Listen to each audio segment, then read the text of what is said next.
defense while you're getting hit. A lot of times that makes it so involved, and honestly what makes a lot of this game so difficult, because there's so many different nuances to kind of realize, understand, and react to in a moment's notice, which requires a lot of either in-depth understanding or just full situational awareness, or I guess knowing what's going to happen ahead of time, which is what makes so many players so damn good. NBAD on one side playing the Maple, Renzo on the Orcane. Who's in the Plush Orcane? Plush Orcane. All right. This matchup is going to be like fully based on like ground-based supremacy. As much as both characters can thrive with their own suite of aerials. I mean, Orcane has a suite of powerful aerials that involve like either the 4-air bubble spawns or the frame 3 nair or things of that nature. Where Orcane wants to thrive is on the ground, and that's kind of where Maple typically experiences a lot of her own success. However, NBAD proving, as he typically does, he takes different avenues compared to other players. And that was hella consistent too. A sprue of damage and a marker ready to go. Got caught slipping, has the pool as well, but this maintained aggression that we're already seeing, which is we kind of expected with this matchup as well, but to me, one of the biggest factors, and just been why Maple is so good, is just how consistent you can be at getting kill confirms, whether it just be getting a nice little strong with the marker on, or just being able to marker on, get like a nice little nair, and just leads to a quick little tether finisher at these kill percents. One of the best to do it. Yeah, Maple is always making you question like who the aggro actually is. Like, she completely transforms a lot of how the game state can into her favor so many times because of the existence of her insane airspeed, consistent edge guarding, and her ability to create like easy and direct kill confirms off of just stuff like nair tether nair or dash attack forward air, or just like some basic stuff that can put you in very threatening positions if you know how to properly capitalize on. NBAD's one of those players that's willing to go for the more obtuse type of finishers at the percents that you're actually able to confirm. At 152, you're not really finding anything except out of like a F to or not even the nair there was a little bit slow on the actual tether, so that spent the mark and you didn't get any confirm off of it.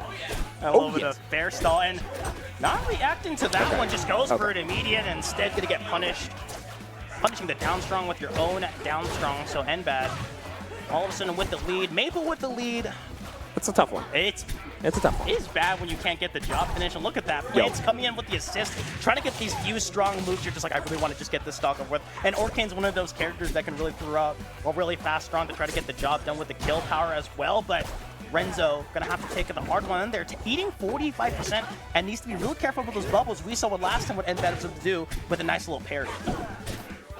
Okay, very wanted the reverse fair, just hard anticipated the DI and the drift in from Renzo there off the down throw. Couple jabs into F tilt, re-grab. I mean, Renzo's been so consistent about finding the text on the wall here for those reverse fairs, but at the end of the day, damage is damage. Just block, drop through the platform at just the wrong time, contesting down strong with Nair. You know, eventually Renzo's been launching a lot of down strongs that is going to work, but kind of wholly lapped here. NBAD doing his best to make sure that Orcane isn't allowed to play a lot of that like chip damage, nickel and dime game that Orcane can find a lot of success in with a lot of these like bubbles and insane grounded movement off these down tilts. Oh, okay. Ooh. And I can't even say a penny for your thoughts anymore. They discontinued that. Yeah. Oh, no. That's huge. Wow, what a what a swing.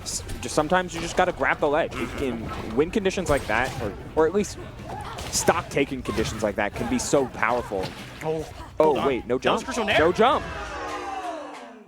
That was back-to-back robberies. At least the first one with both of them, like just super heads-up plays on the side of Renzo, right? Like the first one acknowledging that NBAD was consistently going low, so grabbing ledge for a little bit longer than normal once he had it, was super heads-up on seeing NBAD trying to play overly aggressive off stage. And then the second time over, doing the same, but at a different timing. That's some really cheeky awareness. And it goes like, we started this block by just saying like, this game really, really rewards high awareness in sticky situations. And honestly, the thing that surprised me the most was doing these kind of adjustments this early in the set. Yeah. Usually that's like a game 2, game 3 adjustment that are able to catch on, but instead Renzo pulls the trigger. Most of them just like, I'll keep that strategy in my back pocket so I know that I can exploit it out there, but instead just does back-to-back rotations and steals away the game. NBAD's face said it all at the end. It was just genuine surprise at what just happened. You're just in the driver's seat the entire time. Just like how we're seeing kind of start right here at 107. Needs to be real careful trying to dodge out the strong and catches that bubble butt any day of the week, but stays alive.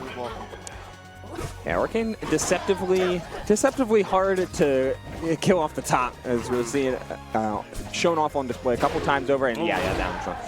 Sometimes, as much as NBAD is, I always kind of attribute as more of like the combo-oriented Maple, like wanting to utilize the full breadth of a lot of Maple's like up air conversions and platform extensions, etc., etc. Sometimes you just got to take a page out of the Elky's book, which is like down strong is really good, and you should use it. Still remember when it was the crew battle with Zeke, Beastly, and Ann. Yeah. Elky's just threw out 3 forward strongs. That's a good move. It is big, and with Mark on, you can kind of flex that as another like massively disjointed win condition. And there's a nice little tech chase. Covers just about everything.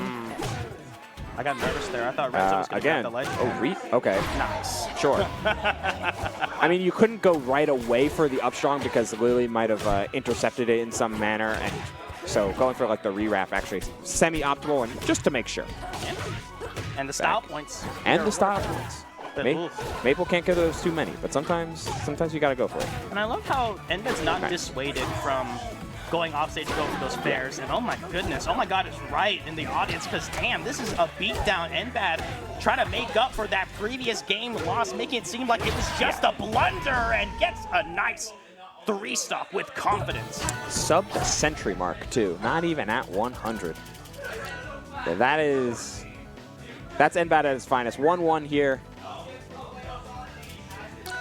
The way that NBAD kind of operates offensively is always like it's so impressive because of how like flexible he seems to make it, and we don't get to see NBAD as frequently as we do other Maples, but it bears repeating, like just how different he operates compared to other Maple players, in the sense like there is less focus on the long game.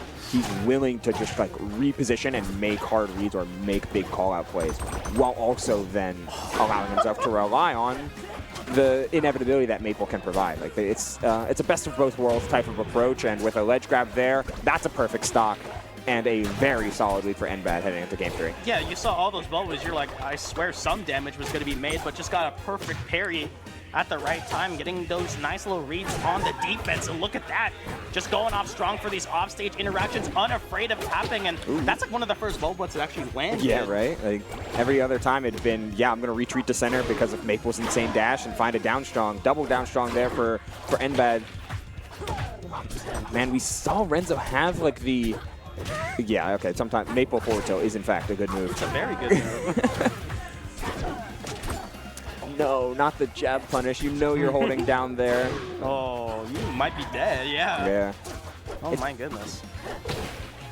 NBAD's mad. NBAD seemed a little peeved, and the wave dash out of shield, nair one. Oh my goodness, no puddle. That's okay. 64%. You're all of this damage. You're just like taking to the bank. Up throw back air, and he wants these forward airs. He wants that cheeky extra extension. These are the type of things that keeps a player like in the groove. When you know you're hunting for something specific, case in point, like you're looking for those extra style points, but for NBAD, there's a sense of like insistence upon it, right? Oh, all right, Renzo, you need to start opening up some of this the extra aggression that we know has been there, the extra like self-aware plays, like holding on to ledge for a little bit longer. Nice. Oh, a nair like that is perfectly timed in order to at least get yourself within spitting distance. I mean, 2 stocks to 1 is certainly a difficult way to come back from, but, you know, better to go down swinging. And especially against, like, NBAD. Against Maple. Yeah. That's a pretty tall order, but anything to kind of help you out there. Hey. You still got games to play with. You did take that nice robbery of game number 1. Puddle is the only option you're going to be having real soon, but wow! Shut me up real quick. Found another way to make it on back, trying to scramble away. Great little floor. The dash check does not get punished at all, but NBAD holding on forward, just wants to be able to finish this game quick, and Renzo, 131, 1 marker into a nice solid hit. That could be good. We're in knockdown percents for down tilt as well, but all right, yeah. Run through, Down strong. Also, I lied to you. This was best of 3. This is early on in pools enough. Qualifiers are best of 5. However, these early rounds will still be best of 3. So my bad. Tricked you guys. Yeah, a little bamboozle, a trick of the light even. In this dark room that we sit in. But still, I can't be too mad at how Renzo really played there. Like the... Yes, yes. Thank you, production. Best of 5, top 16 qualifiers and beyond, so like top 24, top 32 area. Still, well played on the part of Renzo from like recognizing certain positions and like recognizing the little wins that you're able to get, like CC into like trying to counterpoke with down tilt. We saw a lot of representation of the hydroplane down strong. Like there's the windows to play were there, and the windows to try and counterplay CC were done a lot earlier with the bottom hit of up airs as well. The hard part about Maple is just like how snappy she makes you react to things, and the deceptiveness of how much range she has. We talked about forward strong at length, but it goes to almost everything, like down tilt hitting just a little bit further than you want it to, F tilt, and of course all the strongs, all the nairs, etc., etc. That's tough. Like the first game, I was like, wow, what a robbery. Yeah. And bad, it was just like, hold on, best of 3 territory. I actually need to like, lock in and not make the same mistakes. But I think the best part about it, too, is that NBAT, which is like, regardless if that did happen, I still gained so much by hitting you off stage and forcing you to tech in these scenarios. It's like, you're not going to die, but if you pray to God you don't miss one.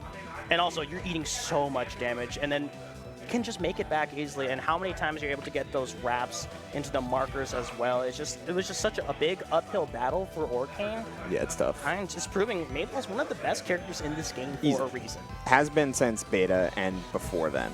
Maple has always been a threat, and the players piloting are always a threat as well.